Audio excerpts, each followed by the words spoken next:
Sahabat, berjumpa kembali dengan saya, Romo Paulus Warisanto Saukarem, dalam seri Membongkar Misteri Santo Yosef. Kali ini kita akan melihat Santo Yosef sebagai teladan dalam kebajikan, teladan dalam keutamaan. Dalam bahasan ini, kita juga akan melihat, menjawabi pertanyaan-pertanyaan yang muncul di tengah umat berkaitan dengan Presiden Joe Biden, Presiden Amerika Serikat yang baru. Banyak orang mempertanyakan, pantaskah Bapak ini disebut sebagai orang Katolik? Untuk melihatnya, nanti kita akan membahas, tapi sekarang kita akan memulai dengan mendoakan doa malaikat Tuhan. Demi nama Bapa dan Putra dan Roh Kudus. Amin. Maria diberi kabar oleh malaikat Tuhan bahwa ia akan mengandung dari Roh Kudus. Salam Maria, penuh rahmat Tuhan sertamu, terpujilah engkau di antara wanita, dan terpujilah buah tubuhmu Yesus. Santa Maria Bunda Allah, doakanlah kami yang berdosa ini, sekarang dan waktu kami mati. Amin. Aku ini hamba Tuhan, terjadilah padaku menurut perkataanmu. Salam Maria, penuh rahmat Tuhan sertamu, terpujilah engkau di antara wanita, dan terpujilah buah tubuhmu Yesus. Santa Maria Bunda Allah, doakanlah kami yang berdosa ini, sekarang dan waktu kami mati. Amin. Sabda sudah menjadi daging dan tinggal di antara kita. Salam Maria, penuh rahmat Tuhan sertamu, terpujilah engkau di antara wanita, dan terpujilah buah tubuhmu Yesus. Santa Maria Bunda Allah, doakanlah kami yang berdosa ini, sekarang dan waktu kami mati. Amin. Doakanlah kami ya Santa Bunda Allah, supaya kami dapat menikmati janji-janji Kristus. Marilah kita berdoa. Ya Allah, karena kabar malaikat kami mengetahui bahwa Yesus Kristus Putramu menjadi manusia, curahkanlah rahmat-Mu ke dalam hati kami, supaya karena sengsara dan salibnya, kami dibawa kepada kebangkitan yang mulia, sebab Dialah Tuhan dan pengantara kami. Amin. Sahabat, ketika Presiden Joe Biden atau Joseph Biden Jr. dilantik menjadi Presiden Amerika yang ke-46, muncul perdebatan di kalangan umat Katolik, juga di kalangan para imam, bahkan uskup. Perdebatannya itu mengenai satu topik.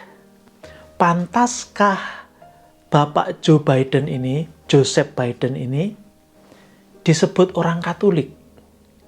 Dia memang dibaptis Katolik, tercatat KTP-nya mungkin Katolik.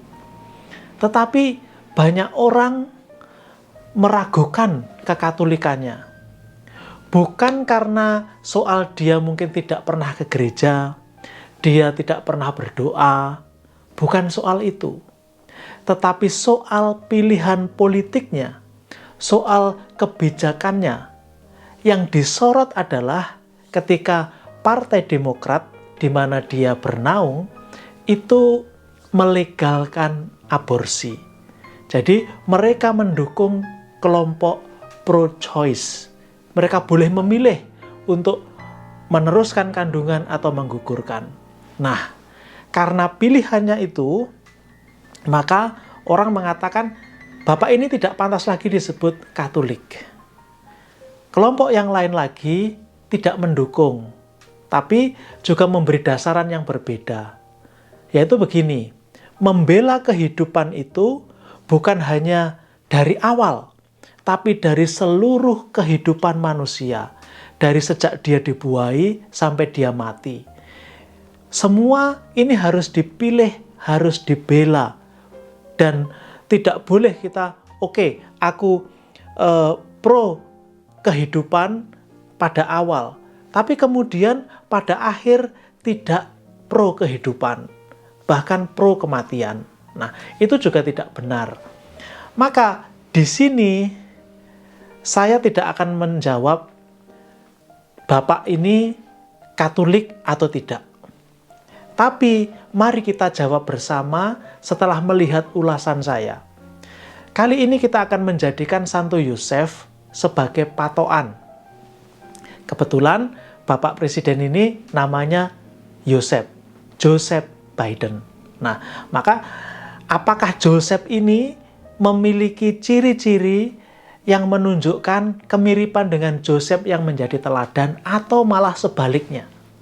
Nah, maka tema yang kita pakai adalah Santo Yosef, teladan keutamaan, teladan kebajikan.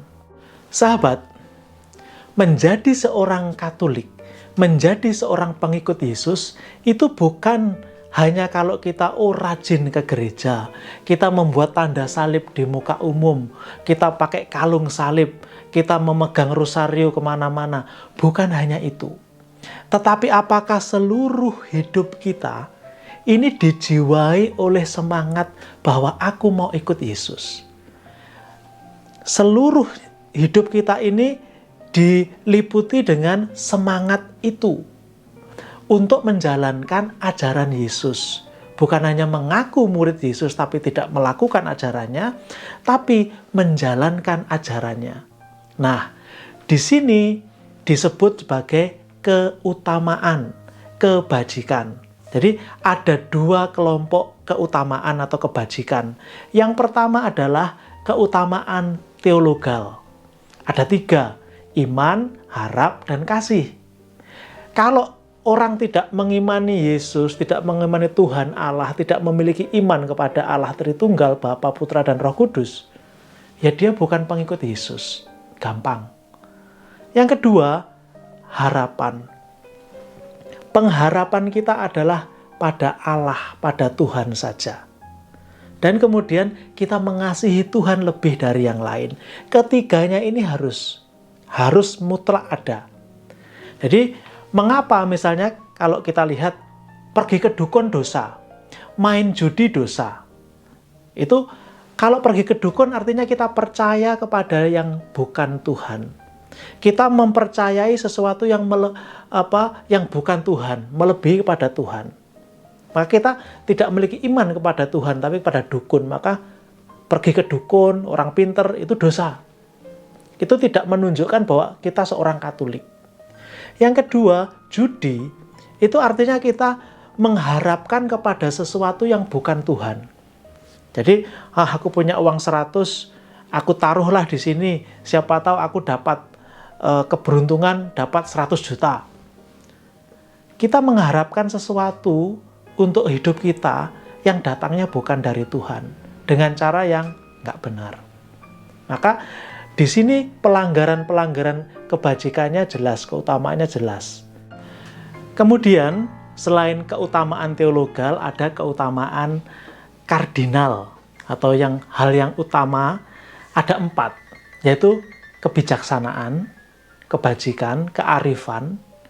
Kemudian yang kedua, keadilan, bersikap adil. Kemudian keberanian. Dan yang terakhir, tahu diri, tahu batas, ugahari. Nah, 4 keutamaan ini harus menjiwai hidup orang Katolik. Hidup pengikut Kristus berkaitan dengan relasinya dengan orang lain. Kalau tadi iman, harap, kasih itu relasinya dengan Tuhan. Kalau kemudian kebijaksanaan, kebajikan, kemudian keadilan, kemudian keberanian, dan ugahari, tahu batas ini, hubungannya dengan yang lain. Jadi, bijaksana. Orang harus arif, harus bijak untuk memilih, untuk bersikap. Orang harus adil. Orang tidak boleh pilih kasih. Orang tidak boleh hanya menempatkan satu kelompok sebagai favoritisme. Nggak boleh. Kalau kita pengikut Kristus, kita harus bersikap adil. Kemudian berani. Berani itu artinya kita mengambil posisi memilih yang benar. Kalau kita tahu ini tidak benar dan kita memilih, berarti kita salah. Kemudian tahu batas. Tahu berkata cukup. Jadi ugahari. Dalam hidup sehari-hari, keempat-empatnya ini saling terkait, saling berbelit, saling beririsan. Maka setiap kesempatan harus dilihat dengan baik. Kalau bisa memperhitungkan keempat-empatnya, jangan sampai terlewat. Memang ada hal-hal tertentu yang sangat jelas mudah dilakukan. Contoh, makan. Kalau makan, ukurannya jelas, tahu batas, tahu berkata cukup. Kalau misalnya kita memiliki sakit tertentu, ya kita harus mengatakan, saya tidak makan ini atau itu melebihi takaran. Juga kalau sudah cukup kenyang, ya sudah, tahu batas. Tapi makan juga berkaitan dengan adil. Kalau saya bersama orang lain, kalau saya bagaimana bersikap agar semua orang yang ada di lingkungan saya juga mendapatkan makanan yang cukup. Ini juga adil. Kemudian berani menolak sesuatu yang bukan hak saya. Berani memberikan kepada orang lain. Nah, lalu bijak mengatur. Nah, ini contoh sederhana. Maka kembali kepada jawaban atas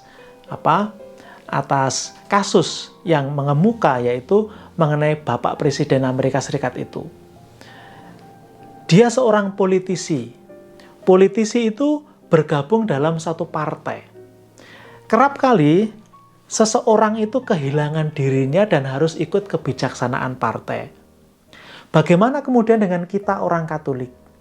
Jadi kalau misalnya kita ikut partai politik, apakah kita akan hilang di dalam partai itu dan tidak memiliki nilai-nilai lagi, atau kita berani menunjukkan nilai kelebihan diri kita? Kalau ada yang salah, kita harus berani mengatakan itu salah dan menyuarakan kebenaran. Nah, harusnya begitu. Maka dalam kasus yang mengemuka itu, misalnya soal aborsi, kita sebagai orang Katolik harus bersikap aborsi itu salah. Mereka yang membela aborsi salah. Saya sebagai orang Katolik harus berani bersuara. Lalu kalau misalnya karena sikap saya ini saya dikeluarkan dari partai politik, ya sekarang pilihannya dua. Saya mau menjadi diri saya sebagai orang Katolik pengikut Yesus yang baik, atau memang saya mencari posisi dan kedudukan tidak peduli dengan ajaran Kristus, ajaran kekatolikan saya. Hal ini berlaku untuk semua orang sejatinya, bukan hanya kepada satu atau dua orang. Kebetulan kasus yang mengemuka adalah mengenai Bapak Joseph Biden. Tapi ini bisa berlaku untuk Anda dan saya sebagai pelayan publik, pelayan masyarakat. Kita yang bekerja, yang kita ada posisi tertentu. Apakah saya dalam kesempatan, dalam pelayanan, kalau misalnya di tempat umum yang bukan keagamaan, apakah saya bisa mewarnai pelayanan saya dengan nilai-nilai kekatolikan?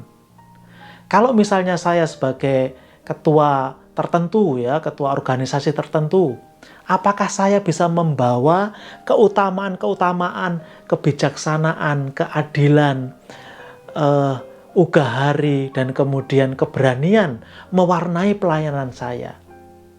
Ataukah malah saya bersikap ya larut, hanyut di dalam kelompok itu? Nah, disinilah kemudian Santo Yosef menjadi teladan. Kitab suci mencatat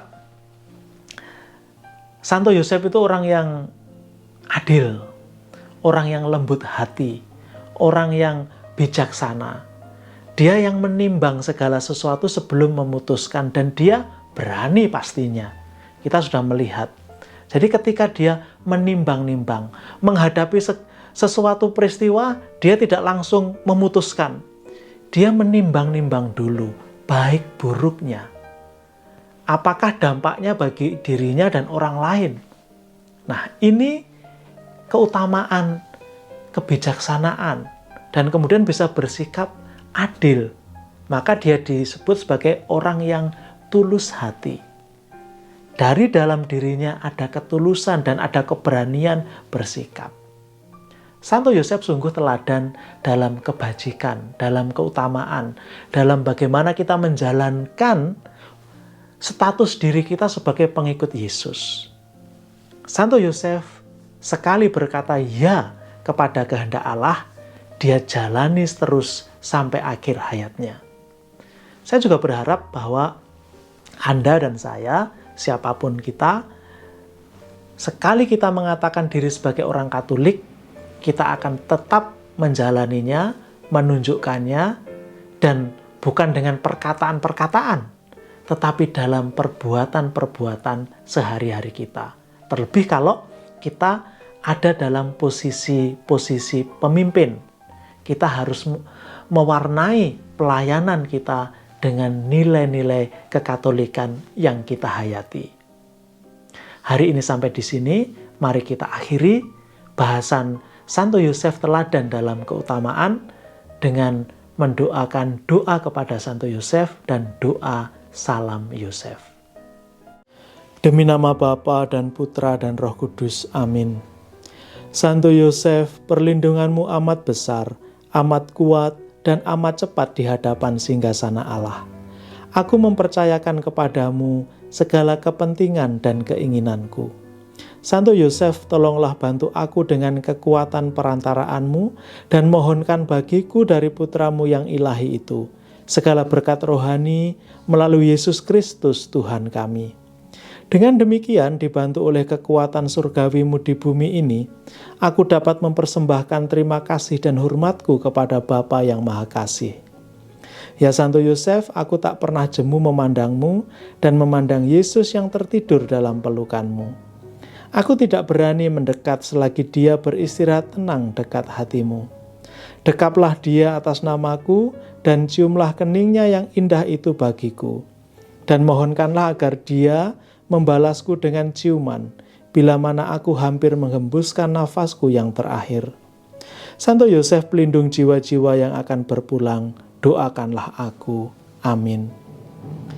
Doa Salam Yosef.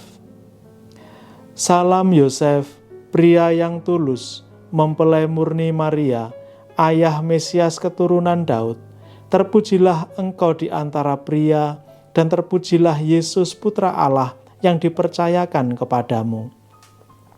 Santo Yosef, pelindung gereja semesta, lindungilah keluarga-keluarga kami dalam damai dan rahmat ilahi, dan dampingilah kami pada waktu kami mati.